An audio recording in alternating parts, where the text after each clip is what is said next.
들어서 그게 영적인 것은 돈으로 살 수 있죠? 없잖아요, 여러분. 목회자 말도 여러분 정신 차리고 들어야 돼. 이렇게 하다 확 넘어가. 예, 계속해서 잠언서 13장 저희 묵상 나누고 있습니다. 잠언서 13장 1절 제가 먼저 읽도록 하겠습니다. 교독하겠습니다.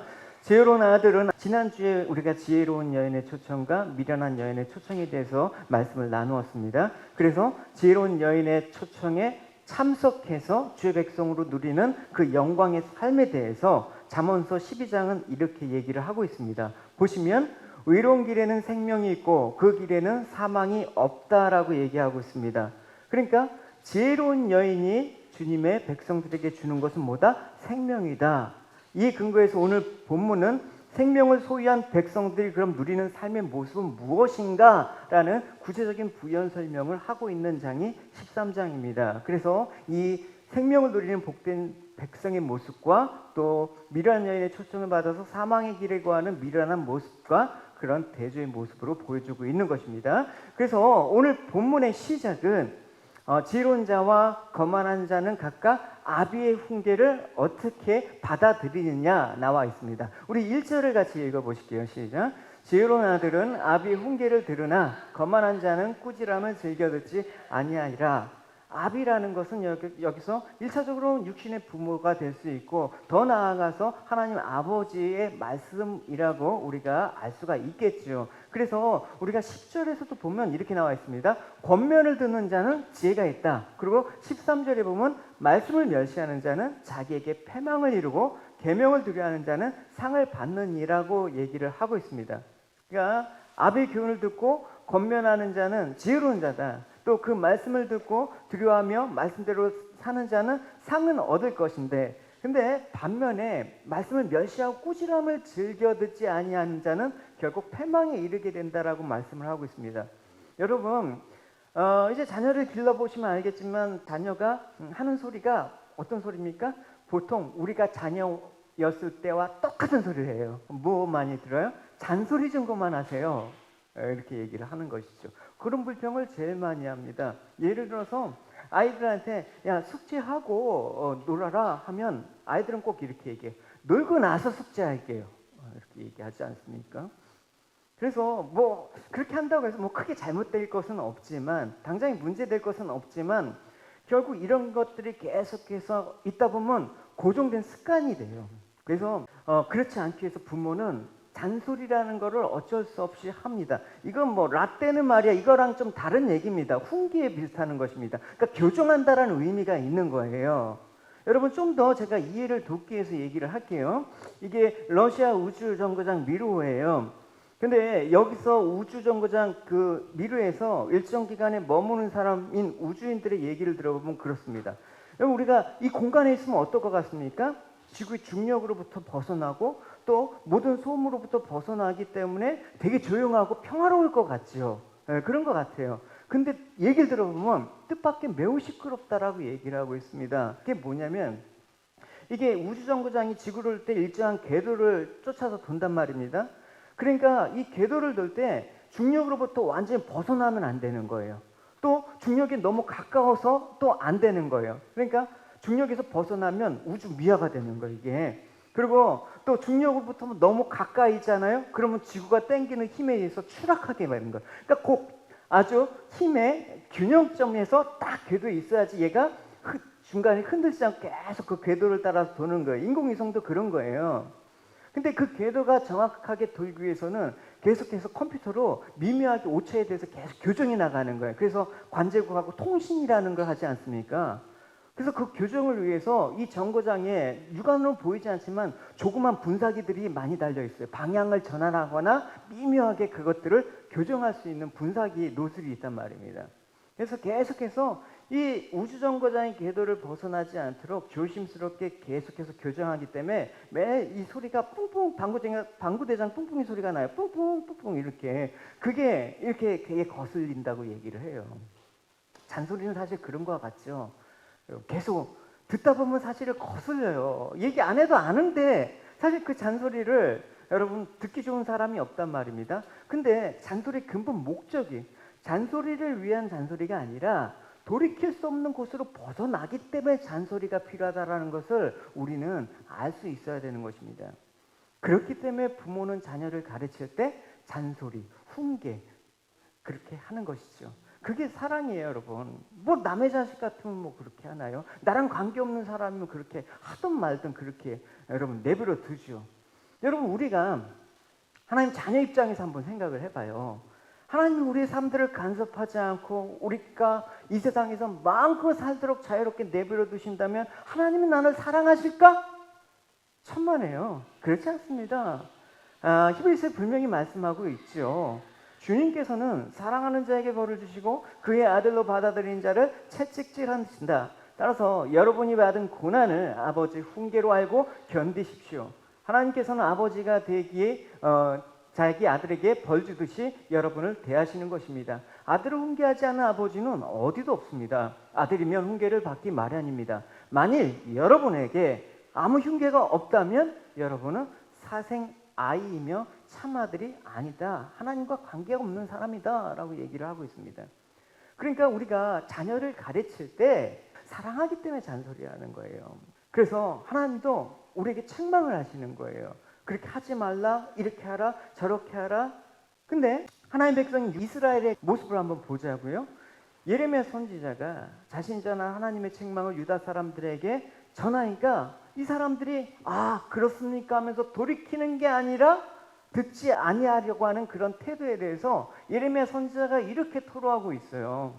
보시면 내가 누구에게 말하며 누구에게 경책하여 듣게 할고 보라. 그 귀가 할례받지 못하였으므로 듣지 못하는도다. 보라, 여호와의 말씀을 그들이 자신에게 욕으로 여긴대 이를 즐거워하지 않는데 하나님의 말씀을 그렇게 여긴다라는 것입니다. 그러니까 귀가 할례받지 못했다라는 것은 무엇입니까? 하나님의 말씀을 고의로 안 듣는 거야. 그래서 이들의 강팍한 마음을 비유적으로 표현한 것입니다. 그래서 이런 하나님 말씀 가운데 불순종하는 그들, 또 하나님 말씀을 멸시하는 그들에 대해서 하나님께서는 진노로 의로운 심판을 단행하시겠다, 그 의미가 내포되어 있는 말이긴 하지만 근본적으로는 그래요. 완악해서 경고의 말을 듣지 않는 그들이 안타까운 거야. 이 소리를 할 땐 돌아오길 바라는 마음이지 이걸 듣고 망하라고 얘기하시진 않지 않습니까? 그래서 이스라엘 백성들에게 답답한 그 하나님의 마음의 심정을 이렇게 얘기하는 것입니다. 왜 이렇게 얘들은 말을 안 듣냐? 왜 이렇게 얘들은 속삭이냐? 이렇게. 지금도 예수님께서는 자기 백성을 구원하시기 위해서 일하십니다. 어떻게 일하십니까? 간섭을 하신다라는 것입니다. 그걸 우리가 여러 가지 형태로 얘기하죠. 인도하신다, 뭐 섭리하신다, 이끄신다. 근데 간섭한다라는 말은 어감을 싫어해요, 여러분. 차라리 인도하신다, 날 이끌어 가신다라고 하면 마음이 그대로 편한데 간섭하신다, 똑같은 말이에요. 그러니까 성도는 누가 뭘 했더니 복을 받더라가 아니라 뭐에 관심이 있습니까? 하나님 나를 어떻게 이끌어 가시는가, 어떻게 간섭하시는가, 그걸 여러분 우리가 주목해야 되는 것이죠. 그래서 하나님의 말씀이 무엇이고 무엇이 진리이며 무엇이 참된 복음인가를 살피고 주님을 쫓기에 힘써야 하는 것입니다. 예수님께서는 분명히 말씀하셨습니다. 이것이 생명이다. 이것이 아니면 너희들이 망한다 라고 외쳤습니다. 보시면 나는 세상의 빛으로 왔다. 나를 믿는 사람은 누구든지 어둠 속에 머물지 않을 것이다. 내 말을 듣고 지키지 않는 사람이 있다 해도 내가 그 사람을 심판하지 않는다. 그것은 나는 세상을 심판하기 위해서가 아니라 구원하기 위해 왔기 때문이다. 그런데 나를 저버리고 내 말을 결국에는 듣지 않는 사람은 심판할 분이 계신다. 내가 한 이 말은 마지막 날에 그를 심판하실 것이다. 그러니까 내가 말할 때 너희들, 잠깐만, 내가 잔소리할 때 너희들이 돌이키길 원해. 그 얘기를 하시는 것이죠. 그런데 세상은 이에 대해서 반응을 하지 않았습니다. 왜냐? 당장 하나님 말씀 듣지 않아도 내 삶에 손해나는 건 없지 않습니까? 당장 예배 한 번 안 드린다면 뭐 큰일 납니까? 당장 뭐 안 해도 큰일 나는 거 없습니다. 그러니까 말씀에 대해서 우리가 듣는다라는 거의 심각성을 점점 상실해 가는 거예요. 여러분, 마크 트웨인의 작품인 톰 소의 몸 여러분 읽어보셨을 것입니다. 거기에 보면 톰이 제일 부러워하는 사람이 있어요. 누굽니까? 친구 허클베리 핀을 제일 부러워해요. 왜 부러워합니까? 얘는 고하거든요. 그러니까 잔소리 하는 사람도 없고 뭐라고 하는 어른도 없고 그냥 자기가 자고 싶을 때 자는 거야. 일어나고 싶을 때 일어나고 있고 싶을 때 있고 먹고 싶을 때 먹고 좀 뭐 배가 허기질 때 뭔가 먹을 걸 채우려면 뭔가 좀 열심히 돌아다녀야 되긴 하지만 그래서 톰은 허클베리 핀이 무지 부러운 거야. 학교 가라는 사람도 없지. 뭐 머리 빗으라는 사람도 없지. 숙제하라는 사람도 없지. 뭐 묵상하라는 목사도 없지. 그러니까 바꿨으면 좋겠다. 차라리 제 삶들이 내 삶이 되었으면 좋겠다라고 하는 거예요. 여러분 우리가 보기엔 우습죠 그게. 근데 성도들의 신앙의 현실이 이렇다는 거예요. 우리는 허클베리 핀을 부르해. 하나님에 대해서 이 마음을 갖는 거야. 하나님 정말 하나님 내 아버지라면 이럴 수 있습니까? 안 믿는 사람보다 왜 이렇게 더 불편하게 만드십니까? 하나님 우리에게 불편하게 개입하시기 때문에 그래요. 왜냐하면 우린 죄인이기 때문에 죄악된 길로 사망의 길로 목자 없는 양같이 내 뜻대로 하는 사람들이거든요. 그러니까 주님께서는 간섭을 하시죠. 하나님께서 우리가 출애굽기 묵상을 했지만 출애굽 백성을 이제 약속하신 가나안 땅으로 인도하실 때 어디로 보내셨습니까? 홍해길로 인도하셨습니다. 길이 여러 루트가 있었어요. 그 당시에 좋은 길도 있고 편한 길도 있고 또 빠른 길도 있었습니다. 근데 이스라엘의 입장에서는 좋은 길로 보내주십시오. 빠른 길, 좀 편한 길로 가고 싶습니다. 그렇게 인도할 줄 믿고 하나님 말씀을 듣고 따라왔는데 애굽의 군대가 쫓아왔어. 더군다나 앞에 홍해길로 인도했어요. 그때 하나님의 행하심에 대해서 이스라엘 백성이 어떻게 반응했습니까? 하나님 그럼에도 불구하고 감사합니다. 이랬지 않았어요? 보시면 그들이 또 모세에게 이르되 애굽에 매장지가 없어서 당신이 우리를 이끌어내어 이 광야에서 죽게 하느냐? 어찌하여 당신이 우리를 애굽에서 이끌어내어 우리에게 이같이 하느냐? 우리가 애굽에서 당신에게 이른 말이 이것 아니냐? 이르기를 우리를 내버려 둬라. 우리가 애굽 사람을 섬길 것이라 하지 않냐였느냐? 애굽 사람을 섬기는 것이 광야에서 죽는 것보다 낫겠다. 이스라엘 백성의 입에서 뭐가 쏟아나는 거예요? 원망과 불평이 쏟아나오는 거예요. 훈계에 대해서 우리가 어떻게 반응하느냐 하는 말을 들어보면 알아요. 여러분. 은혜가 충만한 사람의 말과 그 마음 가운데 은혜가 없는 사람의 말은 틀려요. 여러분. 그래서 우리가 그들이 뭐라고 합니까? 내버려둬. Leave me alone. 여러분 자녀로서 하나님의 아버지의 책망을 들을 때 나는 어떤 반응을 보이는가 생각을 해볼 수가 있어야 되는 것입니다. 우리 이 혀로 하나님께 찬송해야 되는데 너희들은 혀로 어떻게 저주가 나가냐? 사도 바울도 의아하게 생각을 했어요. 보시면 우리는 우리의 혀로 우리 주 아버지를 찬양합니다. 그러나 이것으로 하나님의 형상대로 지음받은 사람들을 저주하기도 합니다. 찬송과 저주가 한 입에서 나오고 있습니다. 형제 여러분, 이런 일이 있어서는 안 되는 것입니다. 이스라엘 백성의 입에서 원망과 불평을 쏟아냅니다. 그리고 뭐랍니까? 우리를 내버려둬. 그러니까 이런 불평과 원망의 말에 결국 하나님께서는 어떻게 말하십니까? 2절을 읽어보십시오. 시작. 입의 열매로 인해서 복록을 누리거니와 마음이 괴사한 자는 강포를 당하느니라. 성도의 입의 말은 기도예요. 여러분, 내가 시간 내서 기도를 하는 것도 기도지만 우리가 평상시에 말하는 또 기도가 되는 거예요. 함부로 말을 해서는 안 되는 거예요. 이스라엘 백성들이 모세를 원망하면서 말합니다. 우리가 차라리 광야에서 죽었으면 좋았을 걸. 괜히 따라갔고. 에이씨. 하나님께서 어떻게? 그들에게 이르기를 여호와의 말씀에 내 삶을 두고 맹세하노니 너희 말이 내 귀에 들린 대로 내가 너에게 행할 것이다. 그래서 광야에서 죽은 거 아닙니까? 말은 뭐다? 말은 기도이다. 주님은 세상 사람들의 말은 듣지 않습니다. 하지만 믿는 사람들의 말은 들으신다. 그러니까 우리의 입이 얼마나 중요한지 야고보서에서는 너희들의 입에 뭐를 죄가를 물리라 이렇게 얘기하고 있습니다. 특별히 그냥 에이 망해버렸으면 좋겠다. 에이 그냥 힘들어서 죽겠다. 이 말을 듣고 하나님께서 그대로 하시면 어떻게 하려고 그런 말을 입에 담겠습니까? 힘들어서 죽겠대. 믿음은 뭐에서 난다? 들음에서 난다. 근데 네 입에서 원망을 하면 그 소리를 누가 가장 먼저 들어요? 내가 듣잖아요. 내가 하는 말을 내가 듣는 거 아닙니까?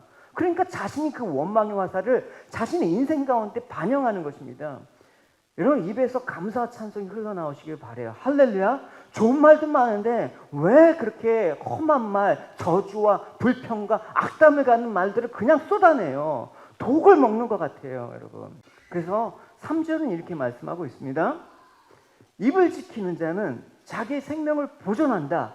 입술을 크게 벌리는 자에게는 멸망이 온다. 크게 벌린다는 말은 악을 쏟아낸다라는 거예요.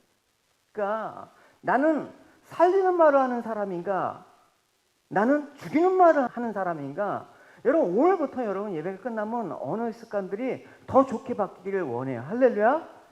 말부터 바뀌어야지 삶이 바뀌게 되는 거예요. 여러분, 사도행전 2장에 보면 성령이 임하셨을 때 제자들이 다른 언어, 그냥 방언이라고 얘기하죠. 그걸 얘기하는 거예요. 여기서 방언이라는 현상보다 중요한 게 있어요. 방언을 하고 안 하는 게 중요한 게 아니라 그게 뭐냐면 사도행전에서는 이렇게 얘기를 하고 있습니다. 그들이 다 성령의 충만함을 잊고 성령의 말하게 하심을 따라 다른 언어로 말하기 시작했다. 어떻게 했습니까? 제자들이 성령의 말하게 하심을 따라서 말을 했다라는 거예요. 그러니까 말이 달라지는 거예요. 하나님의 은혜가 있으면 말이 달라지는 거예요. 성령이 충만하면 말이 달라지는 거예요, 여러분. 기도에서 하나님과 뜨거운 교제와 교통이 있는 사람에게 말은 달라지는 거예요. 여러분, 그래서 성령님에 의해서 말이 달라진 대표적인 사람이 누구예요? 베드로 아닙니까? 베드로가 여러분 잘 아다시피 예수님을 3번이나 부인을 했어요. 나 예수님 모른다. 그 사람 누구야? 말도 안 되는 소리. 난 그 사람하고 관계없어. 이랬던 사람이 베드로가 성령의 말하심을 따라서 말하기 시작하는데 이런 말을 하는 거죠. 이제 너희와 모든 이스라엘 백성은 알라. 너희가 십자가에 못 박고 하나님이 죽은 자 가운데 살리신 나사렛 예수 그리스도의 이름으로 이 사람이 건강하게 되어 너희 앞에 섰느니라. 이 예수는 너희 건축자들의 버린 돌로서 진모퉁이의 머릿돌이 되었느니라. 다른 이로서는 구원을 받을 수 없나니 천하 사람 중에 구원을 받을 만한 다른 이름을 우리에게 주신 일이 없음이라. 이 얘기를 한 거예요, 여러분. 말이 바뀌지 않습니까, 여러분? 그리고 여러분 또 한 가지가 있습니다. 이제 지혜로운 자의 삶들은 말을 훈계로 듣고 또 아름다운 생명의 언어를 얘기하지만 말로 끝나지 않아요. 또 한 가지 뭐냐면 더 나아가서 부지런함으로 나타난다라는 사실을 얘기하고 있어요. 4절 읽어봅시다. 시작. 게으른 자는 마음으로 원하여도 얻지 못하나 부지런한 자의 마음은 풍족함을 얻느니라. 이 구절에서 보면 게으른 자도 마음에서 원하는 게 있어요. 부지런한 자도 마음에서 원하는 게 있어요. 여러분 뭘 원해요? 둘 다 풍족함을 원해요, 여러분. 풍족한 거 원하잖아요. 믿음의 사람이라고 여러분 풍족함을 원치 않습니까? 게으른 자도 풍족함을 원해요. 근데 차이가 있어요. 둘 다 풍족함을 원하는데 하나는 그냥 희망사항으로 끝나는 거야. 그냥 바램만으로 끝나는 거야. 또 하나는 진짜 이룰 수 있는 목표가 되는 거예요. 현실, 눈앞에 현실로 다가오는 거예요. 여러분 쉬운 예를 들어서 이렇게 설명을 해볼 수가 있겠네요. 자전거를 이제 우버 딜리버리를 하는 사람이 있다고 칩시다. 근데 이 사람이 생계를 위해서 자전거를 딜리버리를 하는데 너무 힘들어요, 여러분. 가끔 보면 막 언덕 같은 데 올라가면 되게 힘들어 보이지 않습니까? 시간도 많이 걸리고 한국의 뭐 배달의 민족 이런 거 들어보면 뭐 몇 탕씩 오토바이를 탁 치고 가는데 자전거로 그거 언제 돈 벌어? 그러니까 끼어있는 한 사람이 한국의 배달의 민족을 보고 벤치마킹을 했어. 그래서 나도 오토바이를 사자. 오토바이로 시간도 단축하고 빨리 해서 성공해야겠다. 뭐 이런 생각을 갖게 되는 거야. 그래서 이제 샵에서 보니까 그 배달하는데 오토바이를 알아보니까 예를 들어서 6,000불이 되네. 이 사람이 계획을 세우는 거야. 매일 내가 200불을 버는데 100불은 생활비를 쓰고 100불은 내가 아껴서 저축을 하자. 그래서 2달 후에 그 오토바이를 사자. 그래서 매일매일 자기의 불편을 감수하는 거야. 쓰고 싶어도 안 쓰고 최소한의 그냥 그 생활만 하면서 100불을 꼬박 모아서 2달에 오토바이 샀어. 그게 바로 목표라는 거예요. 근데 희망사항은 뭐냐? 단지 바람은 뭐냐? 예를 들어서 내 앞에 20만 불 정도 하는 벤츠 S클래스 350D가 쫙 지나간단 말이야. 그러면서 앉아서 감탄하는 거야. 이야, 저기 앉으면 얼마나 좋을까? 얼마나 편할까? 내가 지금 이 자전거 타고 있는데 나도 언젠간 살 날이 있겠지. 드라이브 하면서 뻔뻔하게 멋진 인생 사는 거야. 그건 희망사항이에요. 이럴 때 하는 노래 있지 않습니까? 여보세요, 날 좀 잠깐 보세요. 희망사항이 너무 거창하군요. 여러분, 이렇게 하면 뭐냐? 피나는 노력이라는 비용을 지불할 생각이 없는 자는 게으른 자예요, 여러분. 게으른 자는 꿈은 꿀 수 있어요. 그러나 비용을 지불하지 않는 게 특징이에요. 잠언서에는 이렇게 말하고 있어요. 모든 수고는 이득을 가져오는데 말로만 하면 가난해질 뿐이다라고 얘기하였습니다. 모든 수고는 남는 게 있다. 그래 열심히 꿈을 꾸고만 말로 한 것은 남는 것이 없대. 꿈만 꾸고 우리가 수고라는 비용을 지불하지 않으면 열매를 맺을 수가 없다는 거야. 결국 가난하게 되는 거. 이건 세상의 일반 법칙이기도 하고 영적으로 보면 또 이 법칙이 적용하기도 돼요. 여러분 발레리나 강수진 제가 얘기를 해드린 적이 있었을 것 같은데 발레리나 강수진 아시지 않습니까? 정말 발레리나계에서는 이름이 알려진 한국 사람입니다. 그래서 세계적으로 우뚝 선 발레리나 그 성악계 주스미와 같은 분이에요. 근데 이분의 발을 보면 여러분 충격적이지 않습니까? 보시다시피 이게 인간의 발이라고 할 수 없습니다. 태어나서 이렇게 기형으로 태어난 것입니까? 그렇지 않죠. 이 발로 그녀가 그 자리에 서기까지 얼마나 피나게 연습을 했는지 보여주는 것입니다. 그녀가 세계적인 발레리나가 되겠다는 목표를 세우고 이루는데 모든 걸 쏟아 부었다는 것입니다. 열정은 복잡한 게 아니라 단순함에 있는 거예요. 오직 자나깨나 연습을 했다고 얘기를 해요. 그러니까 이렇게 목표가 이루어지기 위해서는 반드시 비용 지불, 자기 희생과 헌신과 절제가 요구되는 거예요. 그 헌신과 절제는 뭐로 나타난다? 심플 라이프로 나타나는 거예요. 집중을 하지 않으면 안 돼요. 목표를 이루는데 도움이 되는 것만 놔두고 나머지는 내가 다 배설물 여겨. 사도 바울같이. 나는 오직 예수 그리스도만 쫓아서 표태삼아 달려가. 날 달려갈 길을 달려가는데 온 열정을 쏟아. 그것이 바로 부지런한 사람이에요. 우리가 뭐가 되었으면 좋겠다. 꿈만 꾸고 가만히 있을 것이 아니라 적극적으로 비용을 지불해야 되는 것입니다. 제가 아이들한테 지금 주일학교 아이들한테 여러분 아시겠지만 계속해서 묻는 게 있어요. 너 크면 뭐가 되고 싶냐? 너 크면 뭐가 되고 싶냐? 그게 단순한 꿈이 되지 않기를 바래요. 그걸 위해서 너는 무엇을 지불할 것이냐? 그건 물을 때가 올 거예요. 그것들이 이제 정해지기 시작하면 마음이는 벌써 아키텍처가 되고 싶다고 저한테 얘기했어요. 그럼 너가 건축가가 되기 위해선 뭘 어떻게 해야 될까? 이제 그걸 질문하려고요. 아직 근데 아이들이 이제 여러 가지 생각이 많을 때니까 지금 사춘기도 있고 일춘기도 있고 그러니까 어쨌든 비용을 지불해야 돼. 그래서 그 목표를 위해서 내 삶의 모든 것이 조정이 돼야 돼. 심플하게 재편이 돼야 돼. 우리는 목적이 뭡니까? 단 하나. 예수 그리스도가 유일한 목적 아닙니까? 하나님 영광을 위한 삶이 목적이 돼야 되지 않습니까? 그러면 막연히 나는 하나님 영광을 위해서 살겠습니다라는 것이 아니라 내가 하나님 영광을 위해서 살기 위해서는 어떤 목표를 가져야 되는가? 내 모든 삶이 그 목표를 성취하도록 어떻게 재편이 돼야 되는가? 그걸 얘기하는 거죠. 사도 바울처럼 비용을 지불해야 되죠.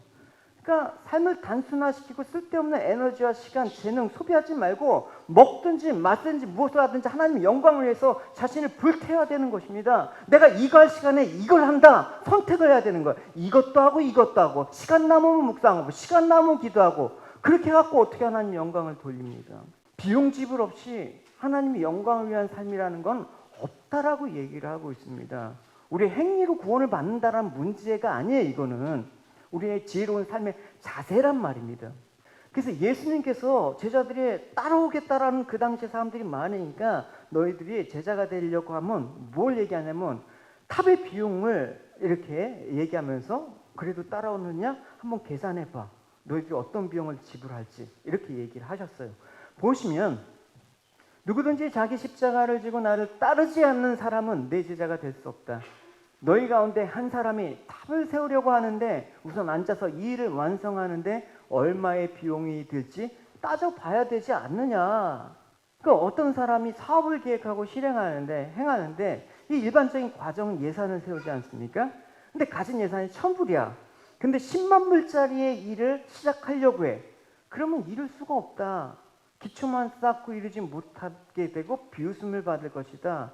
그러니까 너희들이 나를 따른다라는 것은 너희들을 한번 되돌아봐라. 나를 온전히 따르기 위해서 너희들이 대가 지불할 그런 것들이 무엇인가 한번 따져보고 해라. 그래서 예수님께서 이 비유를 딱 하시고 이어서 말씀하시는 거예요. 이와 같이 너희 가운데 누구든지 가지고 있는 모든 것을 버리지 않으면 내 제자가 될 수 없다. 여러분, 우리가 이익이라는 것을 얻기 위해서, 열매를 맺기 위해서는 반드시 이렇게 너희들이 모든 것을 버리래요. 여러분, 너희들 이 비용 지불할 수 있어? 지불할 수가 없죠. 그러니까 예수님께서 대신 지불하셨죠. 물론 우리가 이것이 하나님이 정하신 질서고 이 영적인 세계에서도 중요하기 때문에 이 비용을 지불한다라는 건 중요한 것입니다. 게으른 자의 특징은 여러분, 잠이 많다고 게으른 게 아니에요. 여러분, 게으른 자는 지불할 마음이 없기 때문에 예수님을 따르지 못하는 자가 게으른 자예요. 자기 이 땅의 삶에 대해서 게으른 사람이 어디 있어요, 여러분? 여러분 일주일 삶들이 치열하잖아요. 열심히 일하지 않은 사람이 어디 있어요, 여러분? 그러나 성경에서 말하는 게으른 자는 주님을 위해서 비용을 지불하지 않는 사람을 뜻하는 것입니다. 그래서 지혜 없는 게으른 자들은 어떻게 이 세상을 먹고 삽니까? 게으른 삶을 만회할 수 있는 유일한 길이 있어요. 그건 불의의 삶을 사는 거야. 지금 원하지 않는 삶을 사는 거야. 보시면 잠언서 12장에 자기의 토지를 경작하는 자는 먹을 것이 많거니와 방탕한 것을 따르는 자는 지혜가 없느니라. 악인은 불의의 이익을 탐하나 의인은 그 뿌리로 말미암아 결실하느니라. 여러분, 토지를 경작하다란 말, 예수님께서 주로 이제 농부의 비유를, 하나님 농부에 대한 비유를 많이 하시지 않습니까? 토지를 경작하려면 어떻게 합니까? 땅을 갈아야 되죠. 잡초도 뽑아야 되죠. 거름도 줘야 되죠. 씨를 뿌려야 되죠. 추수하고 모든 농사일에 얼마나 많은 수고와 그런 노력이 필요합니까? 그렇게 수고하는 지혜로운 자는 풍부한 양식으로 만족하게 될 것이다. 근데 지혜 없고 게으른 자는 어떻게 먹고 삽니까? 불의한 이익을 타가는 거야. 악인은 수고라는 뿌리가 없기 때문에 정당하게 얻는 열매가 아니에요.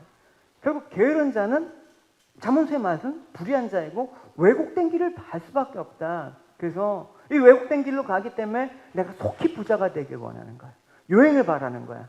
일확천금을 노리는 거야. 내가 적은 노력으로 많은 열매를 원하는 거야. 때로는 그게 안 되니까 막 시기하고 강탈하고 불의한 재물을 탐하기도 하는 거야. 디모데전서에서는 재물에 대해서 이렇게 얘기하고 있어요. 부자가 되려고 애쓰는 사람은 시험에 들고 함정에 빠지게 됩니다. 어리석은 일을 하다가 결국 자신을 망치는 구덩이에 떨어지는 것입니다. 돈을 사랑하는 것은 모든 악의 뿌리입니다. 돈을 더 많이 얻으려다가 진실한 믿음에서 떠나고 오히려 더 큰 믿음과 고통만 당하게 됩니다. 돈이 나쁜 건 아니에요, 여러분.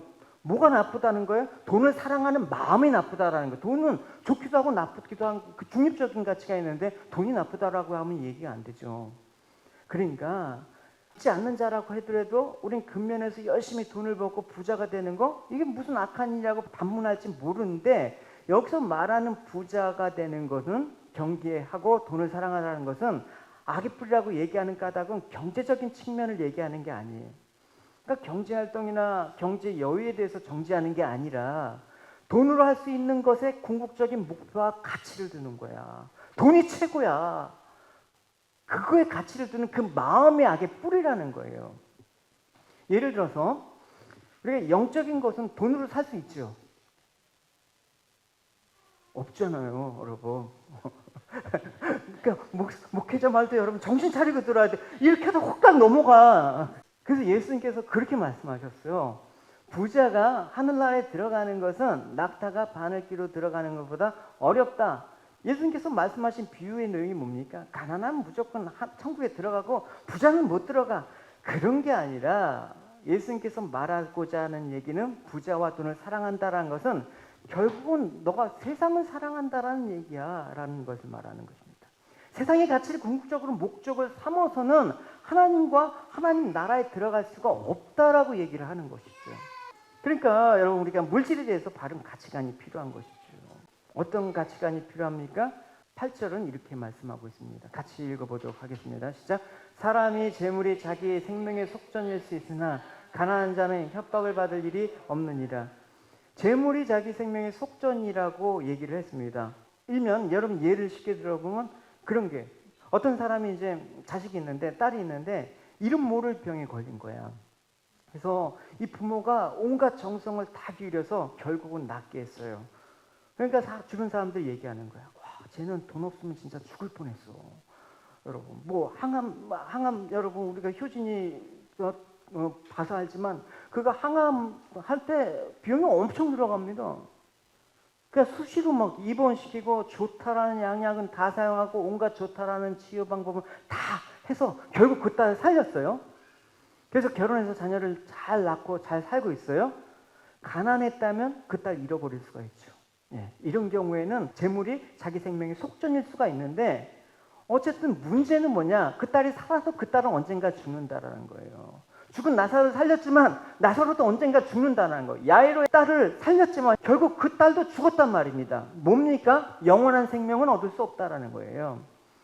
그러나 우리가 영원한 생명을 바라보지 않고 이 땅의 생명만 본다 그러면 생존에 가깝죠? 그러면 재물을 추구하는 거예요. 돈 있어야지 살지. 돈 없으면 죽어. 그러니까 이 재물관에 대해서 주님께서는 그게 아니다라고 얘기하시는 거예요. 시편 49편은 이렇게 말씀을 하고 있습니다. 같이 읽어보도록 하겠습니다.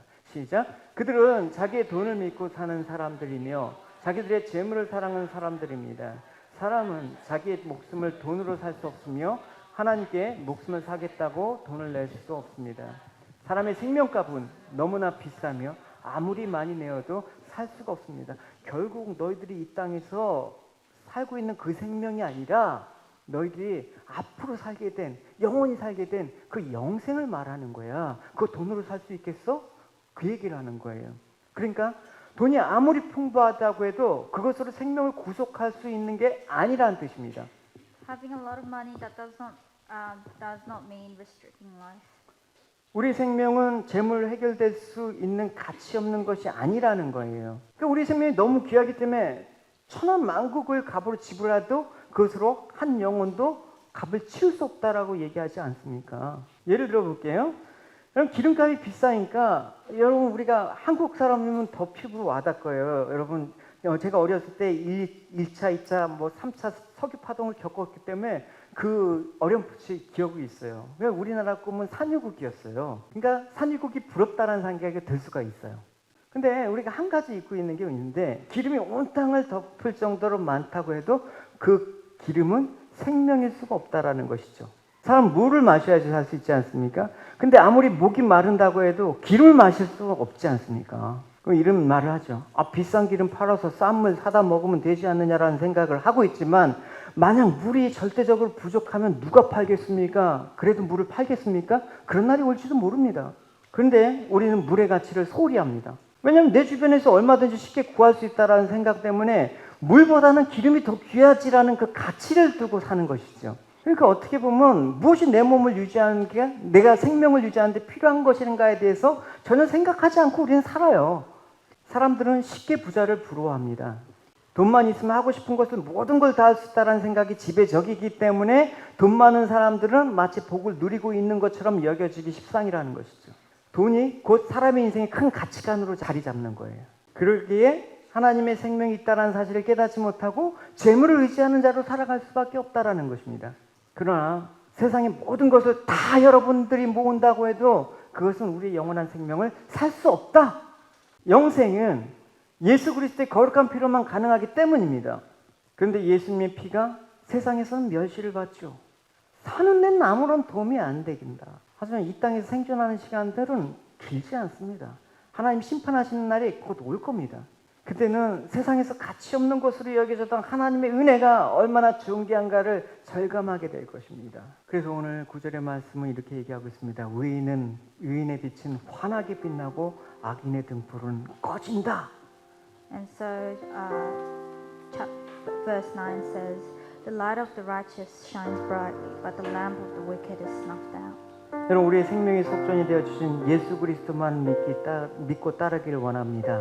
I want Jesus to be your source of life, and I want you to follow Him.